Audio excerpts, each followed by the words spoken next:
arrest me. I don't want us to have it. I've told you where the vehicle is.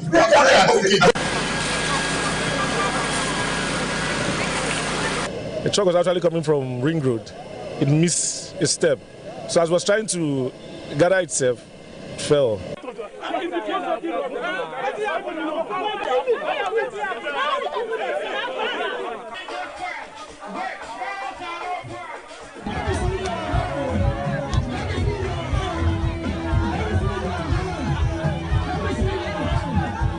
What we are witnessing these days, it is something we can no longer understand.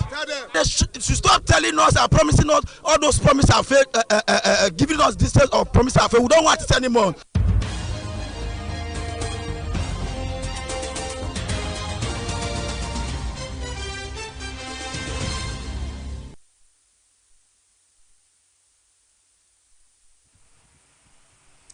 Governor Okpebolo. And now to the news headline. Governor Okpebolo promises to reconstruct federal roads, get reimbursements from federal government.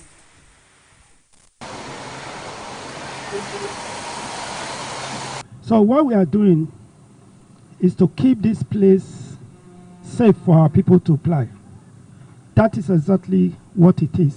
Rome is not built in one day, but I believe this project could be done before the next rainy season. The Excellency Minister came to Edo State and handed it over to the Edo State government, and you can see that our governor is being proactive.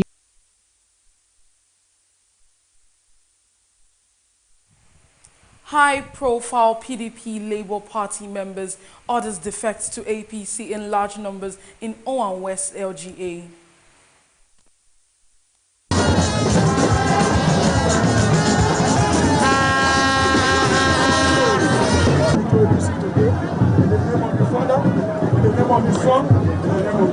I've not come to look for election. No. I've come to look for appointment. I've come to join the party to build this party. Edo Internal Revenue Service holds capacity training on new tax acts. President has signed in a new tax law which is going to take effect from January 2026. Institute of Revenue Management and Research. Our mission is to advance excellence. These are matters not contained in any of the legislative list, so they are just not mentioned in the Constitution. Special advisor to Governor Okpebolo on education locks out teachers and students of Niger College for late coming. You can see new buildings here, courtesy of Mr. Governor, across the state, both primary and secondary. Should you do this again, you will lose your job. The governor cannot be moving from bush to bush, looking at the Honorable Commissioner, looking for dilapidated schools to remodel, to fix, to renovate, to reconstruct, and you teachers are sleeping at home. A very good evening and many thanks for joining us on BeeTv Major News at 6, reaching you live from Benin City, the Edo State capital. My name is Harmony Agbafo, and now to the news in details. Governor Monday Okpebolo of Edo State has said that his administration will continue to reconstruct and repair damaged federal highways in the state in order to ease the suffering of the people. Governor Okpebolo said after the major interventions of the federal roads by the state government, he will approach the federal government for reimbursement of funds spent. The report.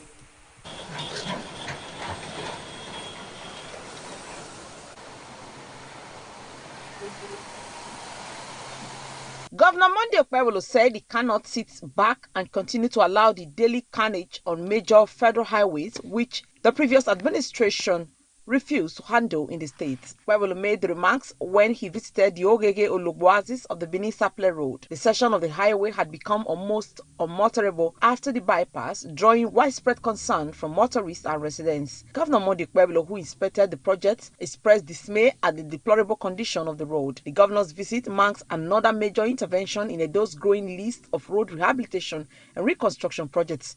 These interventions reflect Governor Okpebolo's commitment to improving infrastructure and easing movement across the state. You can see for yourself how terrible this place is. Yesterday, a trailer fell and got burnt. A lot of people lost their property around here. So today I have to come here to see for myself what actually happened. See, the road is terribly bad, very, very bad. I think the best way to go is the way we are going now, to fix this road by ourselves and later revert back to the federal government. So what we are doing is to keep this place safe for our people to apply. That is exactly what it is. The contractor is working. You can see today is Sunday.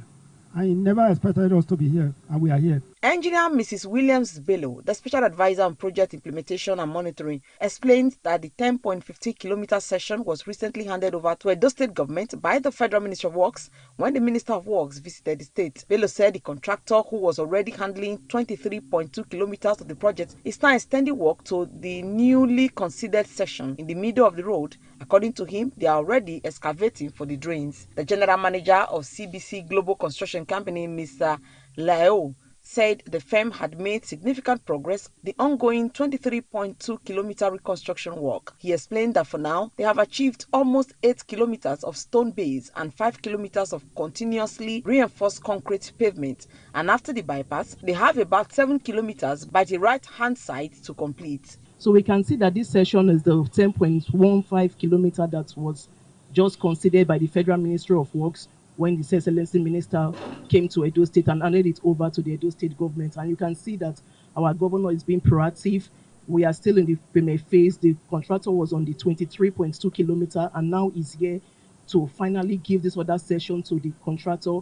And we can see that at the middle, they are already excavating for the drain. So when you talk about palliative, this section of this road is around 13.5 from 13,500 all the way down to 16.00. The material here is an unsuitable material, very, very clay. It cannot absorb water. So that is why the U drain is going to be at the middle. It's going to be up to 7.5 meter wide to carry the water away and channel it over towards the bypass where there's going to be a discharge point. So after taking the water, since we are now in the dry season, then the contractor will be able to build up the road a profile, put his stone base, put his hardcore. No matter the hardcore, we have been doing palliative on this road. His Excellency, he has. You can see it. You can see hardcore on the road. But the every duty load that passes here, the tonnage is above the normal weight that we are meant to carry. So you will see the stone base, it will sink, the hardcore will sink.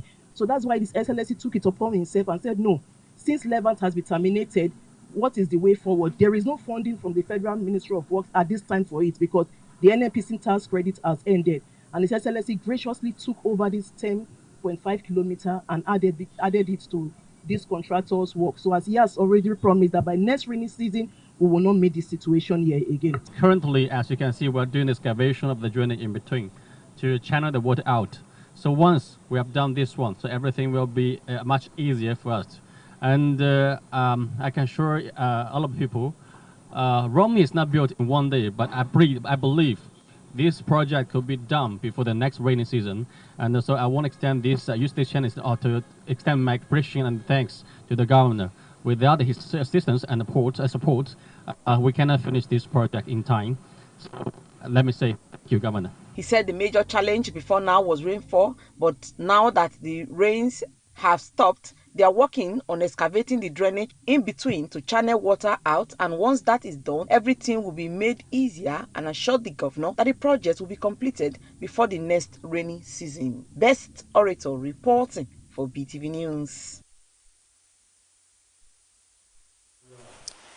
Edo State Governor Senator Monday Okpebholo has received accolades for his administration's efforts in improving the lives of residents in Orion, one of the oil-producing communities, through massive road construction, installation of transformer and infrastructure developments. At the inspection tour of the ongoing construction of road projects by members of EDSOPADEC, the locals could not hide their joy. Best Orator tells us more. At the inspection tour of the ongoing construction of road projects in Orogo Township and Oza internal roads, as well as the completion of the installation of transformers in Ewesi, Urerue, and Orogo communities, the people came out to express their gratitude to the governor of Edo State, popularly referred to as Akpaku Rescue, for coming to the rescue through the office of Edo State Oil and Gas Producing Area Development Commission (SOPADEC) as the jubilant indigenous people vowed to support the governor's efforts. A few months ago, Governor Monday Okpebholo promised to transform Oriomo communities. In less than a quarter after resuming office, the governor, through the Edo State Oil and Gas Producing Area Development Commission, kicked off the project.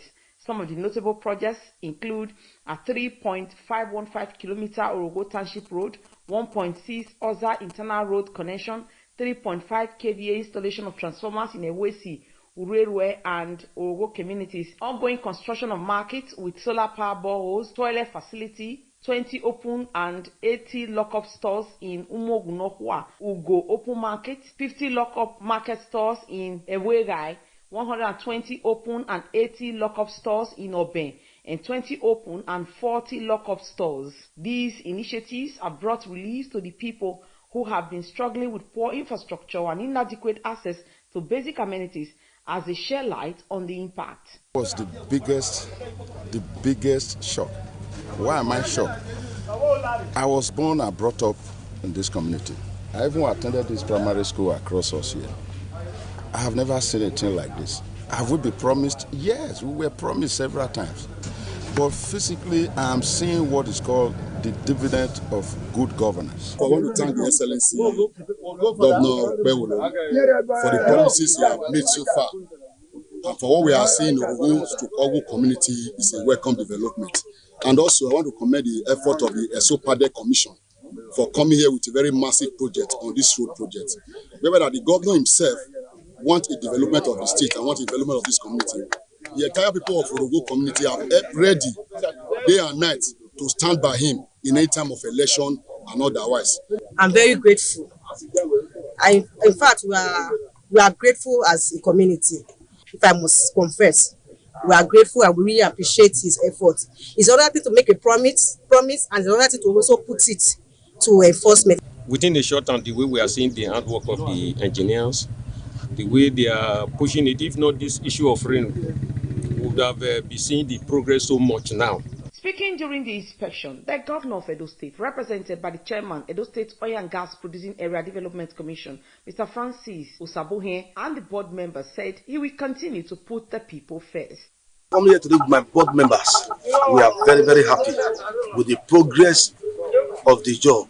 That's why we have to leave our office this morning to come to Orogo community, Orogo community, to inspect the ongoing project. Seeing what they are doing today, we are very, very satisfied with it. We are here at Orogo on this project, Owo and Orogo road project. Project is expected to be finished in 18 months, which is a year and 6 months. But we believe by the special grace, with the pace at the pace we are taking the project, we will be able to deliver before the expected time. With the contractors making significant progress, the people are assured of the state government's commitment to deliver the dividends of democracy to the people. Best Orator reporting for BeeTv News.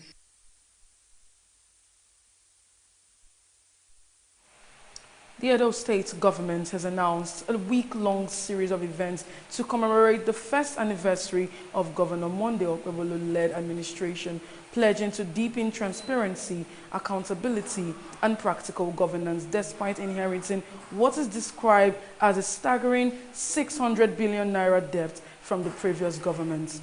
Briefing journalists in Benin City, the Commissioner for Communication and Strategy, Prince Kasim Afegboa, said the celebration will run from November 7th to 12th, 2025, culminating in a colloquium that will feature prominent speakers from within and outside the state to interrogate governance, accountability, and policy direction. The report. Prince Kasim Afegboa stated that the anniversary activities would highlight the administration's achievements through the commissioning of impactful projects across the 3 senatorial districts, reflecting Governor Okpebholo's commitment to practical governance, not governance by consultancy. He said from November 7 to 11, 2025, Governor Okpebholo will tour the 3 senatorial districts to commission projects executed by this administration. Journalists, according to him, will be carried along to physically verify the projects. He said they are not projects written on paper or tied to a memorandum of understanding, but they are tangible projects that citizens can see and touch. He emphasized that despite the heavy debt burden inherited from the immediate past administration, Governor Okpebholo has continued to deliver reforms and programs that have reshaped the state's development trajectory. All of these commissioning of projects, we will be having a colloquium on Wednesday next week, 12th November, to interrogate issues and perspectives of what we have encountered thus far in the course of this administration. We are bringing in speakers, some from outside the state and within the state, to speak to us, interrogate us, and set a right tone for commencing the second year journey. On road projects alone, Prince Kasim Afegba said the administration inherited 187 billion naira in unpaid claims to contractors. He said former Governor Godwin Obaseki left a mountain of debt and uncompleted projects, and that they expect him to account for how Edo resources were managed, especially with the ongoing House of Assembly probe into the MOA and the Randisi Hotel projects. Afegba commended Governor Okpebholo's aggressive push against insecurity, cultism, and kidnapping, noting that the administration has strengthened law enforcement logistics with 60 Hilux vehicles, 400 motorcycles, and the recruitment of 2,500 security corps personnel to support federal agencies. He added that the administration's infrastructure drive is equally visible, citing the ongoing construction of the first ever flyover at Ramad Park, as well as the new flyover at Adesua and the proposed Dunsin Junction Bridge, all aimed at easing traffic congestion and modernizing the state capital. Before Shomole also presided over the state, you saw Obaseki 8 years, even though with self-acclaimed exposure that they received 1.68 trillion, they left a debt hanging on our neck, almost 600 billion. So on road project alone, we inherited about 107 billion unpaid claims by contractors, and so we're just like paying for the halitosis of the past of the Obaseki administration.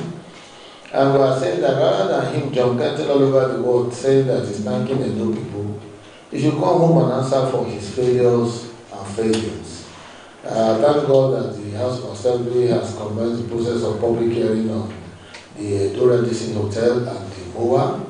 We'll be interested to hear further details about those legacy projects so that Edo people will understand, rightly so, how their resources were expended during those years of the locust. Afegba also expressed appreciation to President Bola Ahmed Tinubu and the Minister of Works, Engineer Dave Umahi, for their collaboration with the Edo State government in rehabilitating federal roads. He said Sapele Road is currently under reconstruction, and the minister's repeated visits underscored the president's commitment to fixing critical federal infrastructure in Edo State. On education, the commissioner disclosed that the government has reclaimed over 63 schools previously abandoned or mismanaged, including the Army Day Secondary School, while recruiting 5,000 teachers and 500 civil servants to fill critical manpower gaps. He criticized the previous administration's handling of the Edo Best program, alleging that it became a conduit for fraud, through which 160 million naira was paid monthly to consultants between 2018 and 2024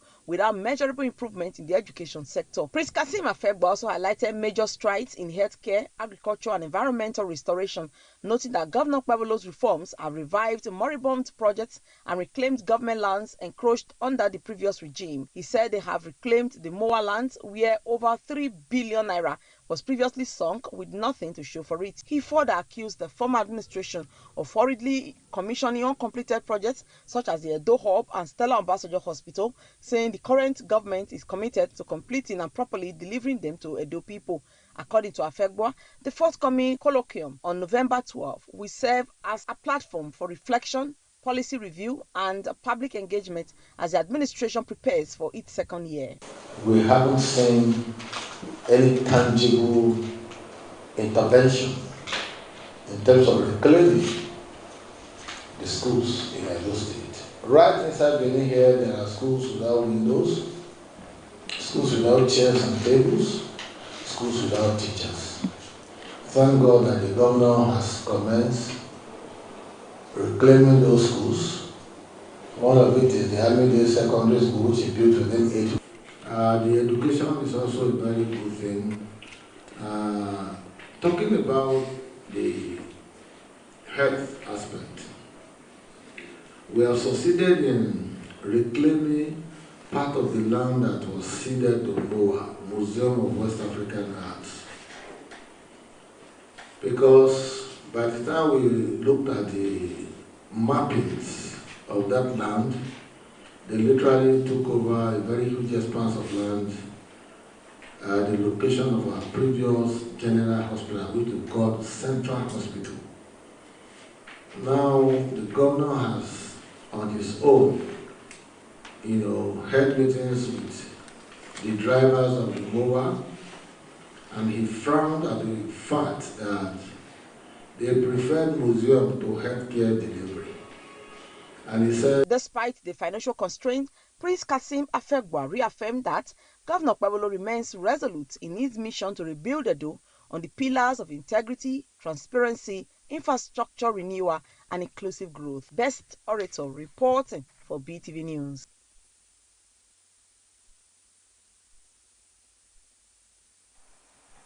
The Edo State Internal Revenue Service, in collaboration with the Institute of Revenue Management and Research, has commenced a 2-day training and capacity building program for staff in Benin City. BeeTv News Favor Kolawole reports that the training, which has its theme, Understanding the Future of Taxation under the New Tax Act in Nigeria, is aimed at improving knowledge and to strengthen the efficiency of revenue officers in line with recent tax reforms across the country.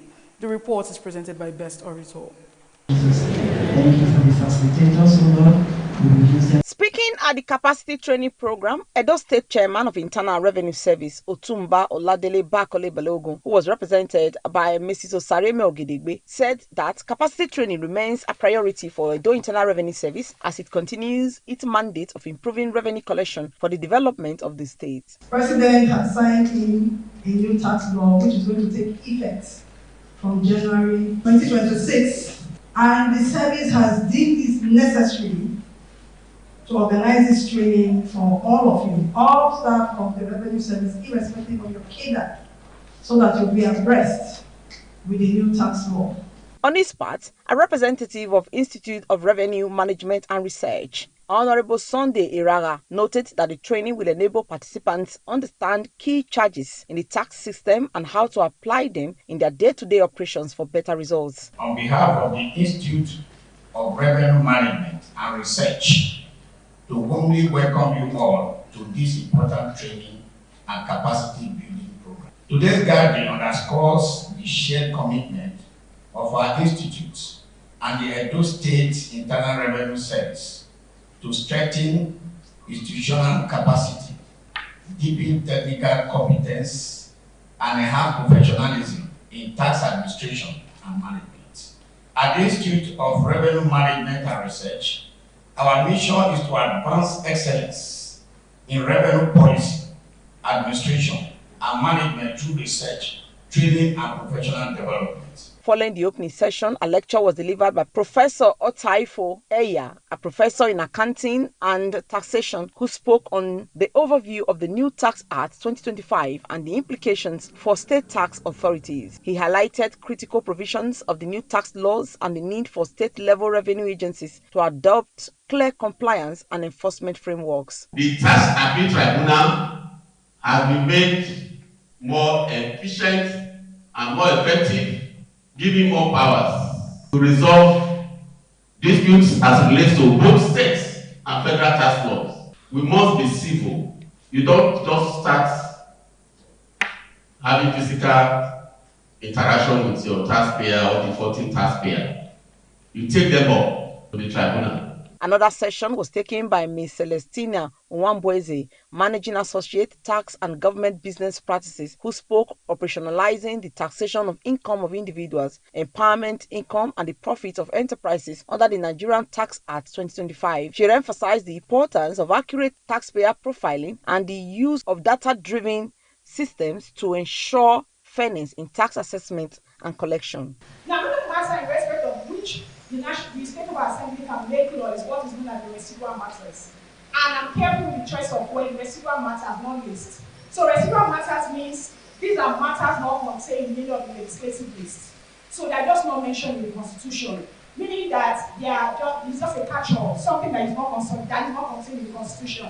And in relation to that is the state House of Assembly that can make laws regarding those matters. The program then followed with an interactive question and answer session, allowing participants to seek clarifications and engage further with the resource persons on issues relating to modern tax administration. Participants who spoke with BeeTv News expressed satisfaction with the training, noting that the knowledge gained will further improve the productivity and efficiency of staff of the Revenue Service as they carry out their duties. They also highlighted the importance of the program, stating that understanding the new tax framework will enable them to engage better with taxpayers, strengthen compliance processes, and contribute meaningfully to revenue growth in the state. As much as 150 naira, they are eligible to remit the tax received from this.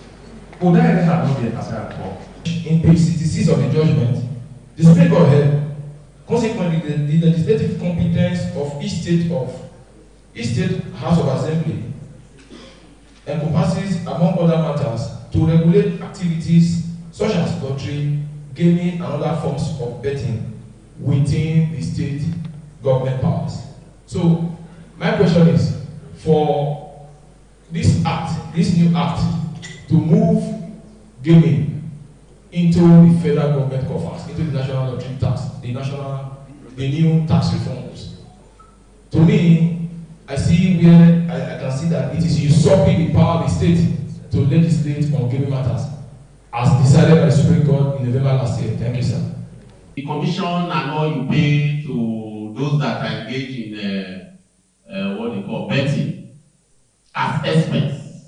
All revenue that they pay to you will be recognized, and at the end of it, you tax the company or enterprise according to the tax act. That enhance our performance because tax is a function of the law.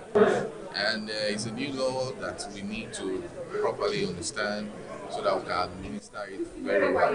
As a field officer, I'm interested in all of them because they will help me in knowing how to dig deep to be able to expand my task base and generate more for the state, especially as it affects my branch. The training is coming at the right time, and we expect that there will be improvement in IJRO collection from next year. Edo State IRS, who eventually is going to be responsible for the administration and collection of its taxes. So we have overall framework that has been set forth in the federal level, at the federal level rather. So we have the Nigerian Tax Act. But as it relates to the Nigerian Tax Act, the Edo State IRS has to be responsible for the administration and the collection of these taxes. So they need to know what the changes are, they need to know what has changed, because we need to rationalize how we do things, the working processes, even the rules that we know definitely will change, and that's what they are doing this training. As Edo State continues to intensify efforts in improving its revenue base, training such as this is expected to play a critical role in strengthening institutional capacity and promoting transparency in tax administration. Best Orator reporting for BeeTv News.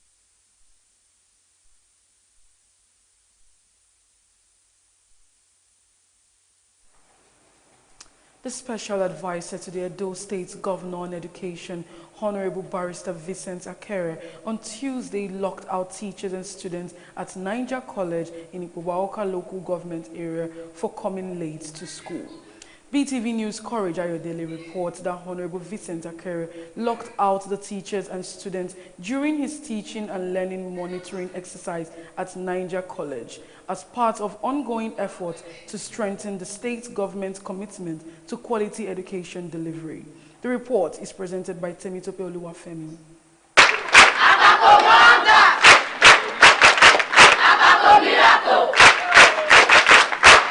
The exercise commenced at the school gate where Honorable Ahere assessed the punctuality level of both teachers and students. This initial inspection was aimed at promoting discipline, punctuality, and commitment among staff and learners, which are key elements of the government's educational reform agenda. He thereafter monitored the morning assembly, observing its conduct to ensure that the exercise is organized efficiently without encroaching on valuable learning time. During the assembly, the special advisor addressed the students and staff, briefing them on the transformative educational reforms being championed by His Excellency Distinguished Senator Mande Okpegolo, the Governor of Edo State.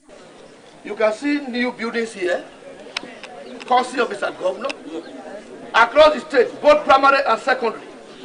So far, The governor has reconstructed 68 schools.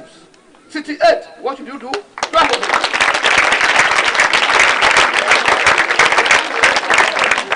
And in no distant time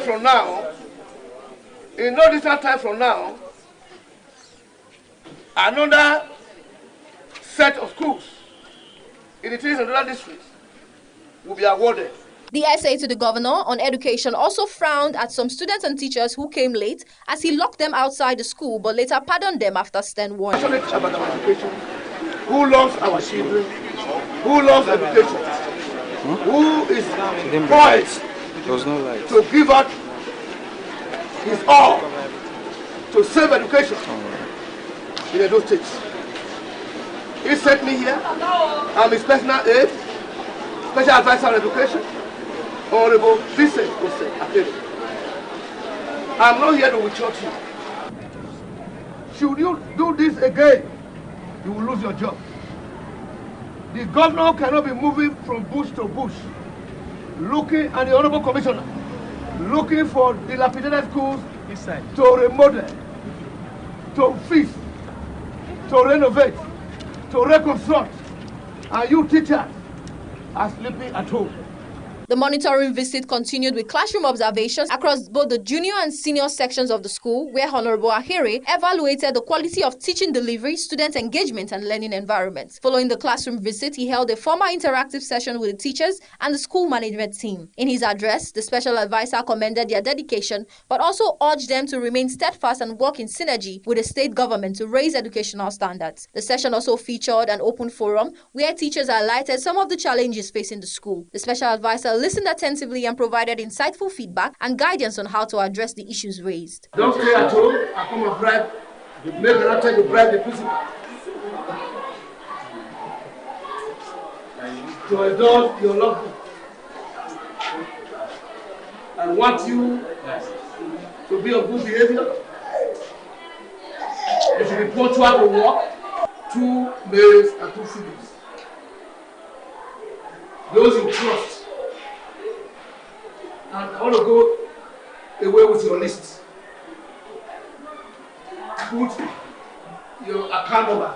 In a show of encouragement, Honorable Ahere commended the Unibent student teachers currently on teaching practice at the school and made a cash promise to support and motivate them as they pursue their professional careers in education. He later went around the school premises where he inspected the collapsed section of the perimeter fence, which he assured would receive prompt attention from the government. He also inspected a telecommunication mast situated within the school compound. Honorable Ahere expressed strong disapproval of the mast location within a school environment, questioning the authorization of its installation. He directed the representative of the company responsible to dismantle and remove the mast within 3 months, warning that failure to comply would result in legal action from the Edo State government. Your company is exposing the students in this school and teachers to health hazard, to danger, by erecting this mast here. Look at where it is. Look at it.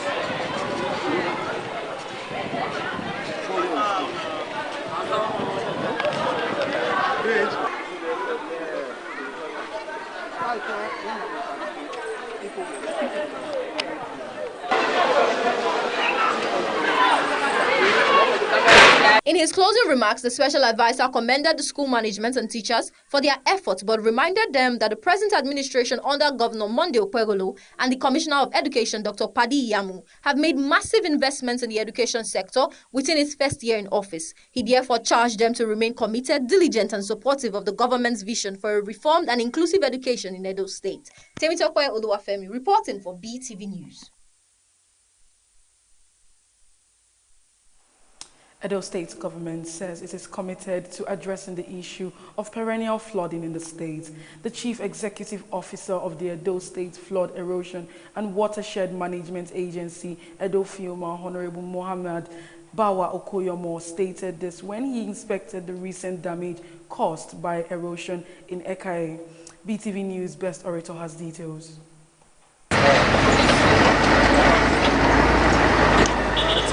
To ascertain the level of damage and cause of flood at Ikai Junction off Sapele Road, Benin City, Edo State delegation paid an on-the-spot assessment visit to the scene, where a video of the scene has been trending online. The team led by the Chief Executive Officer, Edo State Flood Erosion and Watershed Management Agency, Edo former Honorable Mohammed Bawa Okoyomo, inspected facilities in the already drained area to ascertain the main cause of the flood. Sharing his impression of the situation with newsmen soon after the inspection, the Chief Executive Officer of Edo former put the blame on the administration of former Governor Godwin Obaseki, whom he said allegedly neglected critical infrastructure, which is leading to collapse being experienced in the state. Honorable Koyomo, who is also the project coordinator New Map European Investment Bank, commended Governor Monday Kpebolo for efforts to ensure safety of residents through various initiatives. First of all, commend our performing governor, our capacity governor, whom we are representing here.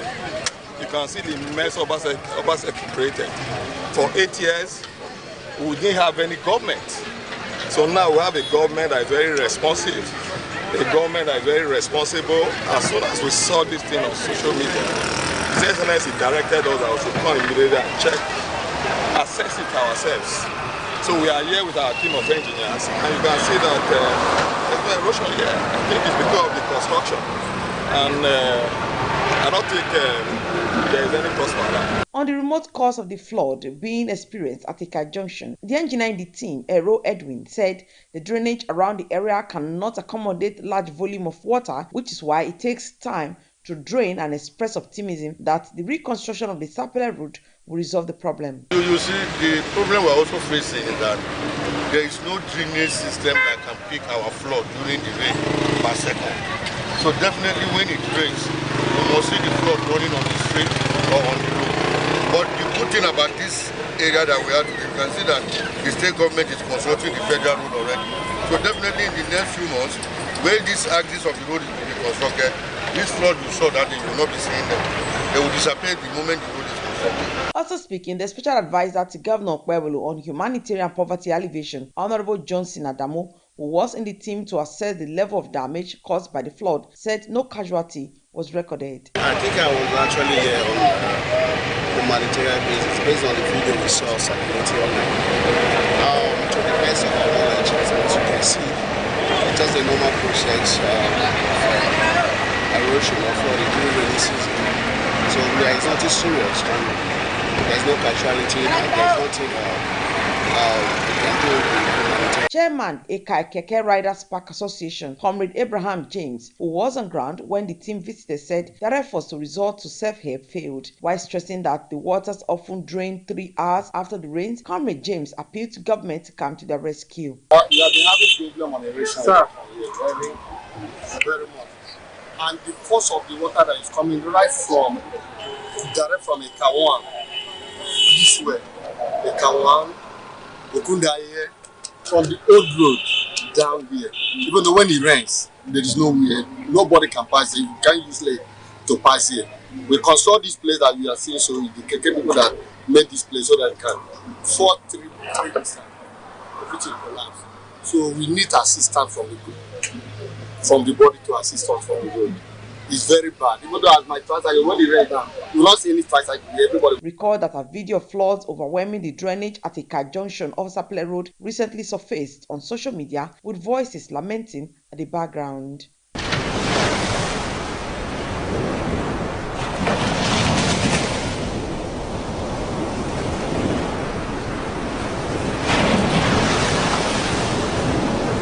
Best Orator reporting for BeeTv News.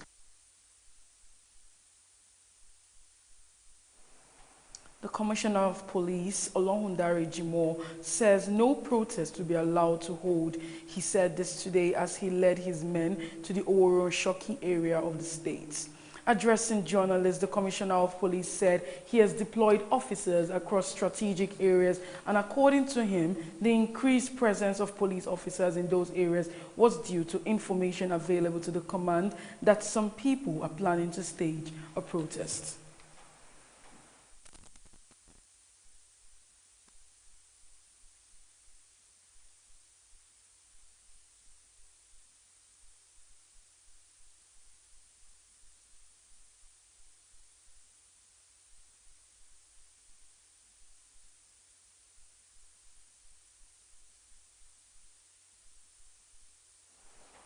The ruling political party in Edo State, the All Progressive Congress, in Owa West local government area, over the weekend recorded a tsunami defeat against the major opposition party, the People's Democratic Party, as well as other minor political groups, when notable members of the parties defected in their large numbers to it.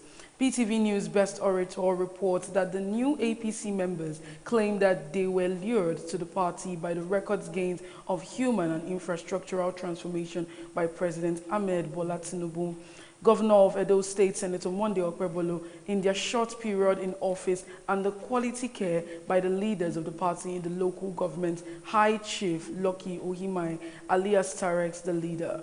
The report is presented by Best Orator.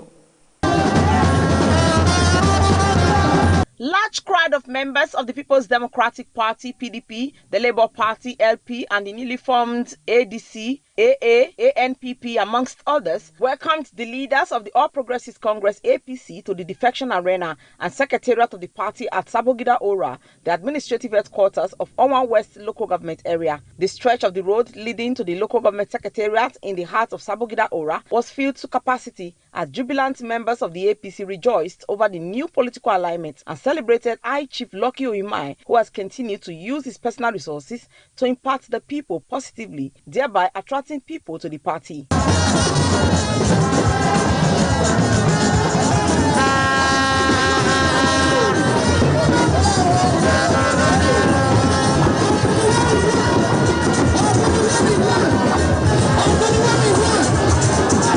The leader of the new APC members and former member House of Representatives, Right Honorable Johnson Abolagba, who was former PDP deputy governorship candidate in Edo State, while addressing the mammoth crowd, said Nigeria and indeed Edo State were on the path of great growth purely due to the astute management ingenuity of President Bola Ahmed Tinubu and the governor of Edo State, His Excellency Senator Monday Okpebholo, in line with the Shine agenda. It is an anomaly to combine leadership with representation.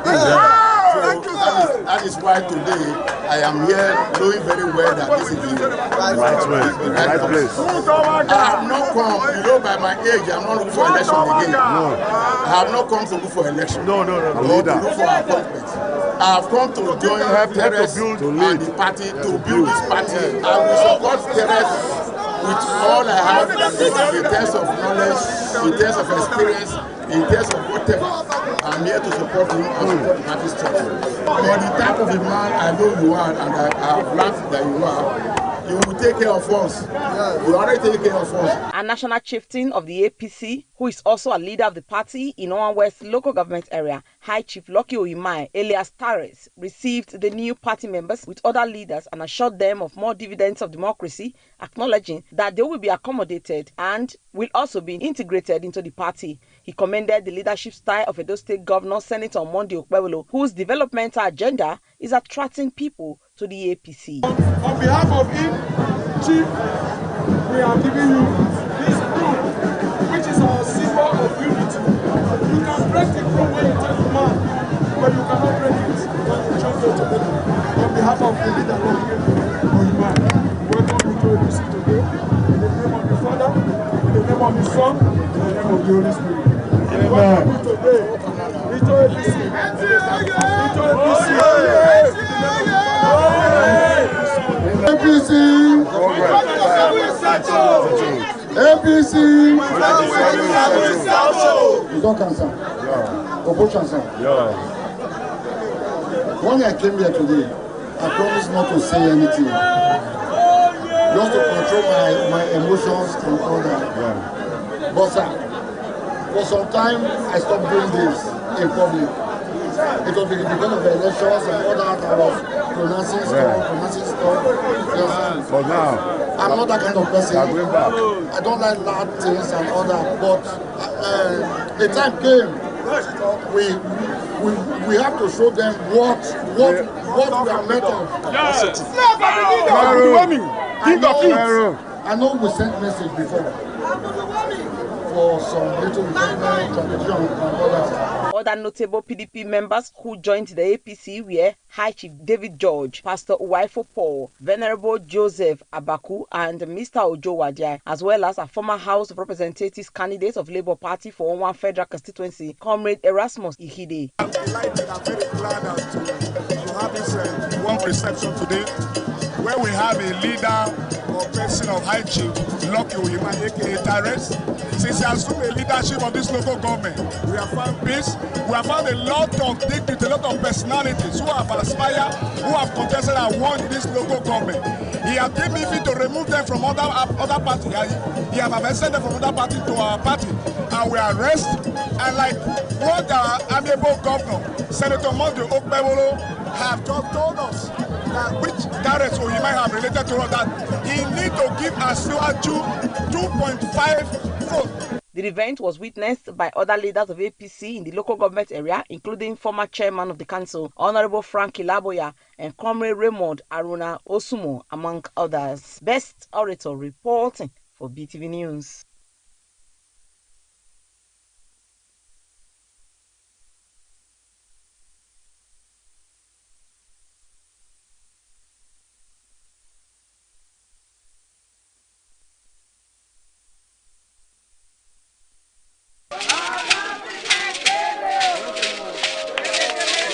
The meeting at Ward 5, St. Saviour Community in Ikpoba local government area, which brought together community stakeholders, traditional leaders, youth leaders, and councillors from the wards, provided a platform for open dialogue between the council leadership and the people. In his remarks, the Ikpoba Acting Council Chairman, Honorable Eric Sino Sawaru, expressed gratitude to the people of Ward 5 for their warm reception, noting that his visit was driven by a sincere desire to understand and address the immediate needs of the people. He emphasized that the administration of Senator Monday Okpebolo remains committed to grassroots development and is intentional about improving the welfare of citizens across all communities in the local government area.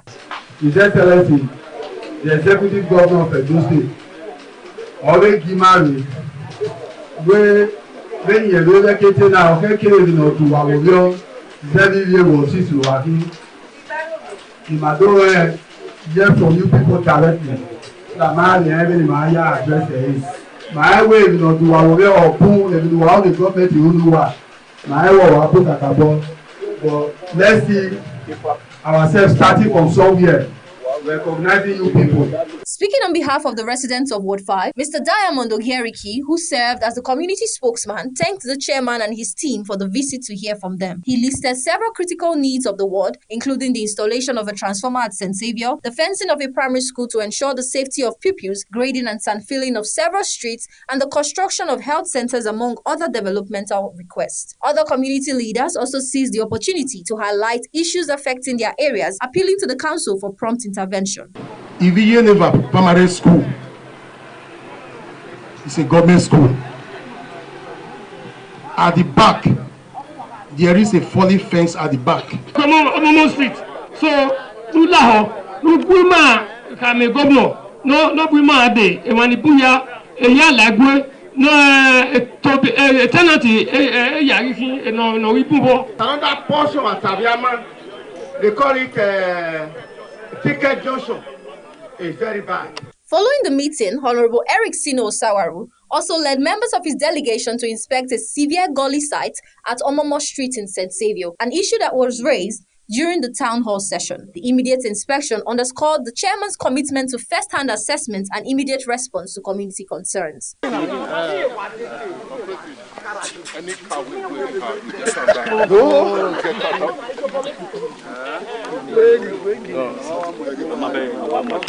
Similarly, the acting chairman, Honorable Sino Eric Osawaru, also visited the good people of Ward 6, where the chairman was welcomed by community stakeholders, community leaders, youth group, and women group. The chairman assured the people that all the issues that will be raised will be addressed. The political ward in Kubaoka, and of course, I think it's the largest ward. So, why important in Lima? And every man, His Excellency, the Executive Governor of Edo State, always give marriage, where when you relocate now, okay, to Wawobio, 7 years was his working. if I don't hear from you people directly, that man even my address is my way to our boom if you are the government you Various issues were raised at the meeting by community leaders and stakeholders, including bad roads, building and rehabilitating of schools, street lights, tackling flooding in some areas, amidst many. They appealed for the council's swift intervention on these matters. It's a crossroad when coming from Upper Kamaba when coming from to Upper. That road was one side, but it's not good enough. So I want that area also to be looked into. The initial one we have was demolished during Obaseki era because it was started under high tension. So it was demolished. So we are now a tenant at the primary school, and that place is not palatable for our students to learn. The next one is street light along Ere Jawa. There's no street light there. Then health center. There's no health center within the environment. Under the Satana market. What I need there, mostly, women need empowerment. When women have money to do market, they are happy on their life. The word-to-word meeting by the acting chairman of Ikpobaha local government area, Honorable Eric Sino Osawaru, was described by participants as a fruitful engagement reflecting a renewed sense of partnership between the local government and residents of both Ward 5 and Ward 6 in the collective effort to drive sustainable development across Ikpobaha local government. Temitope Oluwafemi reporting for BeeTv News.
Back to our earlier report, the acting chairman of Ikpobaoka local government area, Honorable Eric Sino Sawaru, accompanied by his vice chairman, Honorable Patience Eru Omokaru, has led a delegation of party leaders, council members and management staff to Saint Savor Community, Ward 5 and Ward 6 by Dumez Road for a town hall meeting aimed at getting a first-hand information of residents' concerns and challenges and to discuss possible solutions to pressing community challenges. Moving on.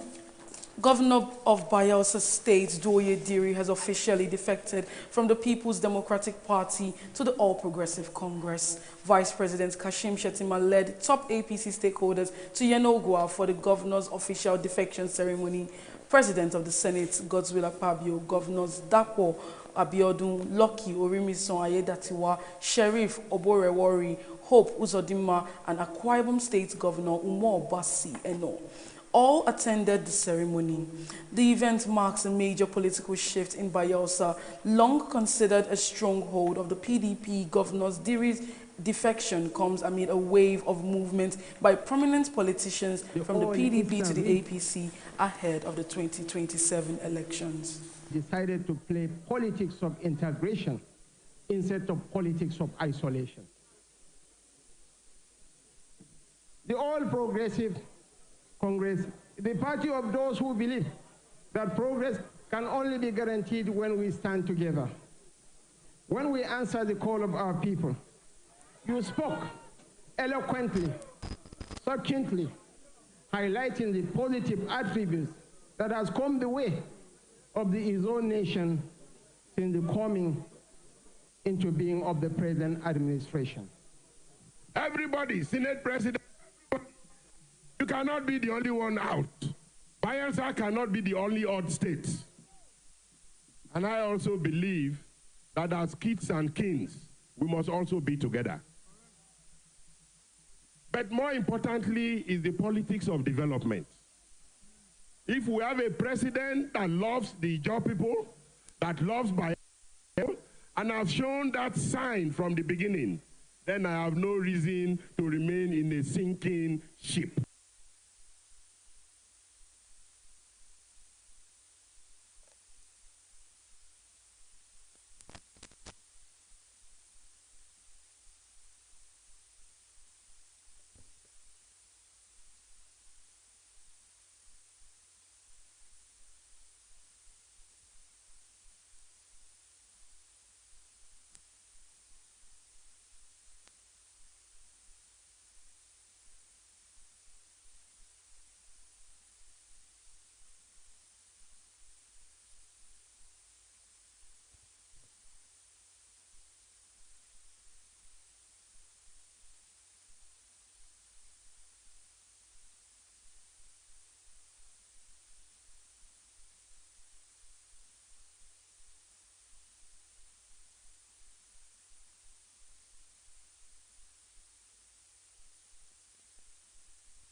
The ongoing renovation and facelift of the Ownde Local Government Council Secretariat has continued to generate excitement among staff and residents, following an inspection visit by the acting chairman, Honorable Austin Imafidon.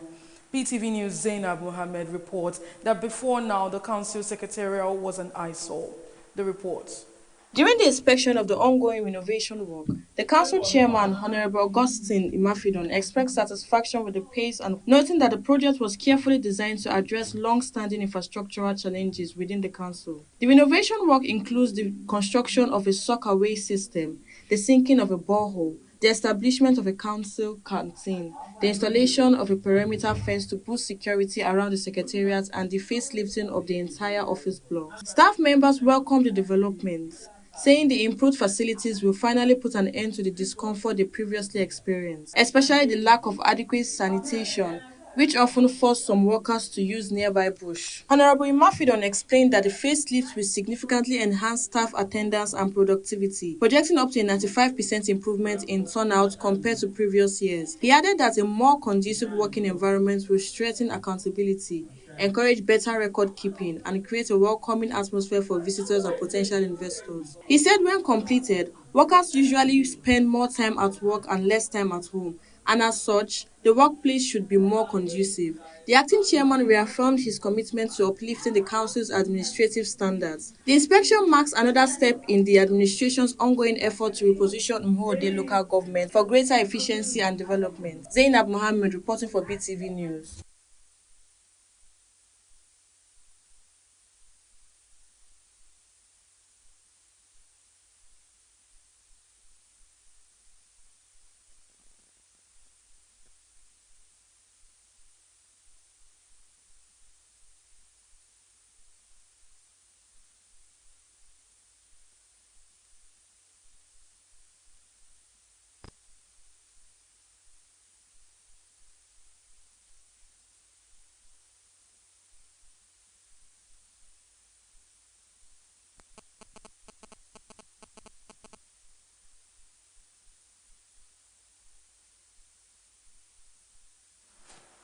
The Sports Writers Association of Nigeria, Edo State Chapter, has presented its Diamond Jubilee National Award to the Executive Chairman of the Edo State Sports Commission, Honorable Amadin Desmond Enabulele, in recognition of his significant contributions to sports development in Nigeria. At the ceremony in Benin City, Chapter Chairman Comrade Kehinde Osagiede praised Enabulele for his sustained efforts in building sporting structures that continue to produce excellence both in Edo and beyond. Through his media officer, Edoko Wilson Edoko, Enabulele dedicated the award to Governor Monday Okwebolo, highlighting the governor's vision and investment in sports as a key driver of the state's success. He also acknowledged the Commission's management, staff, coaches, and athletes for their dedication, noting that the award reflects Edo's teamwork and growing prominence in national sports. The event was also attended by the Executive Director, Sports Development and Operations, Mrs. Sabina Chikere. The Swan Diamond Jubilee National Award, established to mark the association's 60th anniversary, honors Nigeria's whose leadership and initiatives have advanced sports across the country. Honorable Amadin Desmond Enabulele's recognition adds to Edo State's rising profile in Nigerian sports.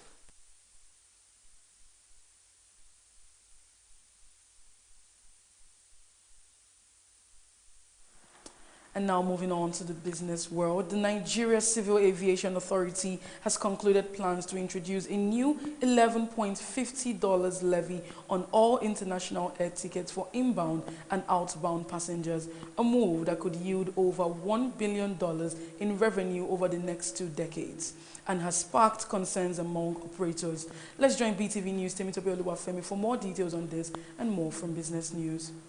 The new duty was authorized by President Bola Tinubu after a proposal from the Federal Inland Revenue Service, now known as the Nigeria Revenue Service. The agency had explained that the levy was designed to support local fuel producers and help them achieve cost recovery. Doherty, however, argued that the major domestic producers, including the Dangote refinery, already benefit from tax incentives and waivers due to their location within export processing zones. He warned that adding an import duty would raise fuel costs for consumers and provide unnecessary protection for producers who already enjoy substantial fiscal benefits. He called on the Senate to review the decision to ensure that it aligns with public interest and does not further burden Nigeria struggling with rising living costs. Nigeria's financial markets opened November 2025 on a negative note as the naira and equities fell sharply following a threat by United States President Donald Trump to take military action against Nigeria over alleged religious persecution. Central Bank of Nigeria data showed that the naira weakened to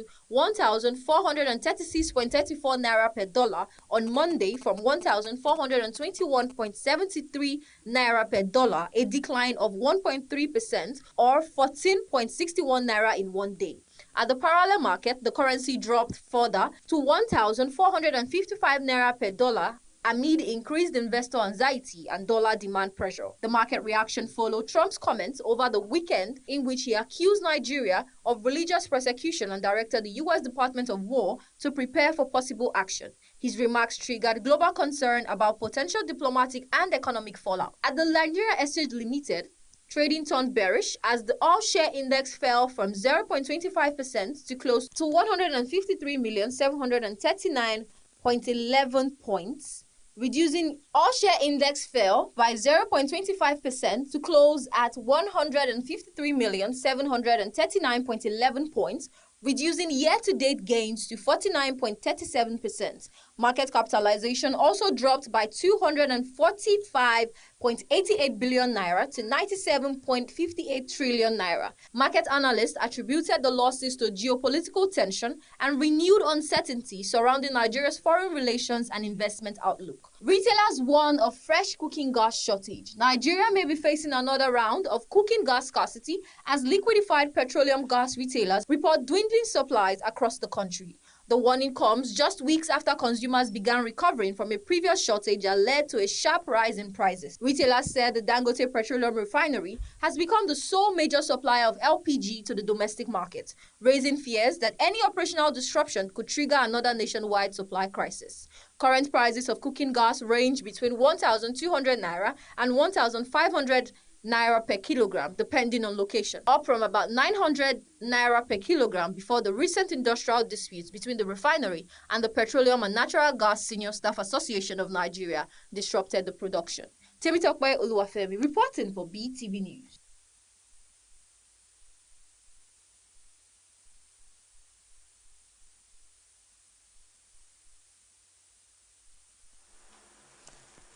And now moving on to the global scenes, Kim Jong-nam, North Korea's former ceremonial head of state, who served under 3 generations of the ruling Kim family, has died at the age of 97, state media reported. North Korea's long-serving political figure Kim Jong-nam, who worked under 3 generations of the country's ruling Kim dynasty, has died at the age of 97, state media announced. According to the Korean Central News Agency, Kim died of multiple organ failure on the 3rd of November, and a state funeral has been held in his honor. He was described as an old generation revolutionary who made extraordinary contributions to the nation's development. Born during Japan's colonial rule of Korea, Kim Jong-nam began his political career in the 1950s and steadily rose through the ranks of the Workers' Party.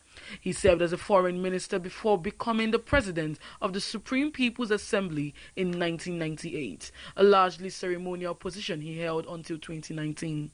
Over the decades, Kim was one of North Korea's most visible international representatives, meeting several South Korean presidents and leading the North's delegation to the 2018 Winter Olympics in the South, where he was joined by Kim Jong-un's sister Kim Yo-jong. Despite his high profile, Kim was known for his loyalty and caution, avoiding controversy throughout his career. Former North Korean diplomat Tae Yong-oh, now in South Korea, said Kim never made his own opinions known and was the perfect role model for survival in the regime. Unlike many of his contemporaries, Kim Jong-nam was never purged or demoted as power passed from Kim Il-sung to Kim Jong-il and later to Kim Jong-un. He retired from public life in 2019 after more than 6 decades of service to the state. Harmony Agbafo reporting for BeeTv News.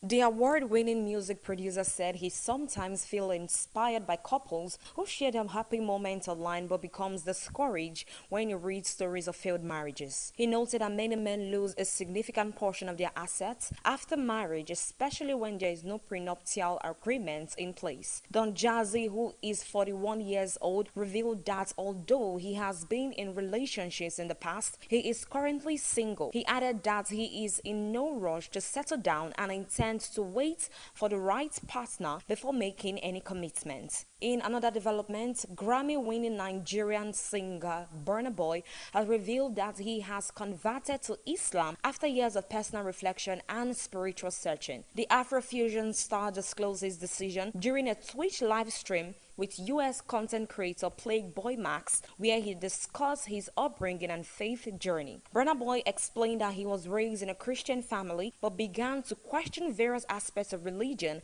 as he grew older, which led him to seek deeper understanding and spiritual peace. He said his decision to embrace Islam was based on personal conviction rather than external pressures, adding that it has brought him a sense of calmness and direction. Jamaican music icon Sean Paul has described the aftermath of Hurricane Melissa as overwhelming, saying the scale of destruction across the country has left many families traumatized. The Category 5 hurricane, which struck the island last week, caused severe damage with winds reaching up to 185 miles per hour and resulted in at least 28 deaths. Sean Paul and his family were in the capital, Kingston, during the storm, while areas in the western part of Jamaica experienced the worst devastation. He said the experience was particularly distressing for for his young children who were frightened by the force of the winds and destruction around them. The reggae star called for greater humanitarian support for victims of the disaster, noting that many communities remain in urgent need of relief and rebuilding assistance. Evelyn Isabella reporting for BeeTv News.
And now moving into the world of sports, after the most successful season in its history, Paris Saint-Germain capped off a remarkable year with a historic showing in the 2025 FIFA Pro Men's World 11. For the first time ever, 5 PSG players were named to the Men's World 11, a milestone achievement for the French club. Let's join our BeeTv News sports correspondent, Freeman Osawe, for more details on this and more from the sports world. The 2024-2025 campaign will forever be etched in the memories of Paris Saint-Germain. Fan State team finally captured the long-awaited UEFA Champions League title, completing an unprecedented quadruple that included 3 domestic trophies. It was without doubt the most glorious year in the club's 55-year history. With their performances at an all-time high, PSG star dominated world football, and their efforts have now been recognized by the peers. The FIFA Pro World 11 is the only global football award decided exclusively by the players themselves, making the honor even more meaningful. After the most successful season in its history, Paris Saint-Germain capped off a remarkable year with an historic showing in the 2025 FIFA Pro Men's World 11. For the first time ever, 5 PSG players were named to the Men's World 11, a milestone achievement for the French club. Veteran goalkeeper Manuel Neuer's Bayern Munich know how to hurt Paris Saint-Germain as the Bavarians brace for their away clash with the Champions League title holders on Tuesday. PSG won the Champions League last year at Bayern's Allianz Arena home, thumping Inter Milan 5-0, but the Bavarian Giants traveled to the Parc des Princes in incredible form. Bayern have won all 15 of their matches in all competitions so far this campaign, setting a record for the best ever start in Europe's top 5 leagues. Italian Lorenzo Musetti controls his own NATO ATP Finals qualification destiny this week in Athens as the 2025 ATP Tour season enters the final week of the regular season. Musetti begins the week night in the PIF ATP Live Race to Turin must win the title at the new ATP 250 to clinch the final bet at the Elite 8-man and 8 doubles team season finale in Turin from 9 to 16 of November. Musetti slipped outside the courts last week in Paris when Félix Auger-Aliassime moved to 8th by reaching the final. The Canadian would have clinched the title, the final Turin spot, on Sunday had this upset Jannik Sinner. Adi upset Jannik Sinner in the final of the Rolex Paris Masters. And that's it on Sport News. Thanks for watching. Freeman Usawi reporting for BeeTv News.